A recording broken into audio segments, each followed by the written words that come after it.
समस्त शिक्षक शिक्षयित्री मानक मोर नमस्कार। जिज्ञासा सप्तम सप्ताह कार्यधारा उपरे आलोचना। जिज्ञासा मेंटर माने यूनिट 1 प्रतिफलन उपर आलोचना करेंगे।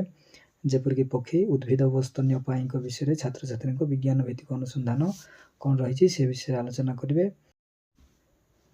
स्थानीय पक्षी उद्भिद और स्तन्यपायी प्राणी शारीरिक गठन बासस्थान एवं मनुष्य मानक से प्रत्यक्ष किंबा परोक्ष भाव में किपर निर्भरशील से विषय छात्र छात्री मान मेंटर माने समीक्षा करेंगे एवं जैव विविधता संपर्कित जेकोसी गोटे प्रकल्प को से प्रस्तुत करेंगे। प्रत्येक छात्र छात्री जेपरिक गोटे गोटे प्रकल्प प्रस्तुत करी यह प्राय डिसेम्बर शेष कि जनवरी प्रथम सप्ताह बेलू हस्तांतर करेंगे।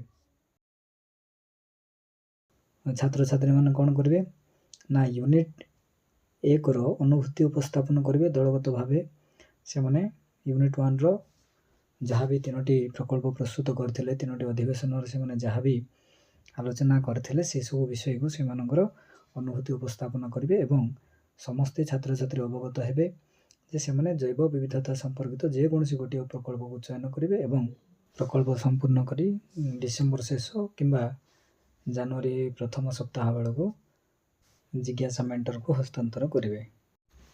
छात्र छात्री द्वारा चयन करा जाइथिबा प्रकल्पटर विषय बा प्रसंग को छात्र छात्री नाम पार्श्व निज क्लब रजिस्टर मेंशन करेंगे। यह थिला हमर जिज्ञासार सप्तम सप्ताह कार्यक्रम। तो यह बाद जहाँ भी कार्यक्रम रही सप्तम सप्ताह बेले निश्चित भाव में अभिज्ञ संपन्न शिक्षक शिक्षयित्री महोदय मान अच्छा से मतामत जदि कमेंट बॉक्स रे शेयर करेंगे निश्चित भाव में से विषय में परवर्ती वीडियो आम आलोचना करवा। जदि भी किसी भूल थाए यही वीडियो रे तो आपण मैंने कमेंट माध्यम जदि संशोधन करेंगे तेरे आम खुशी सह ग्रहण करी अन्य एक संशोधित वीडियो आम अपलोड करवा जहाँद्वारा कि समस्त को सुचारू रूपे परिचालना करने साहाय्य हो पारे। धन्यवाद।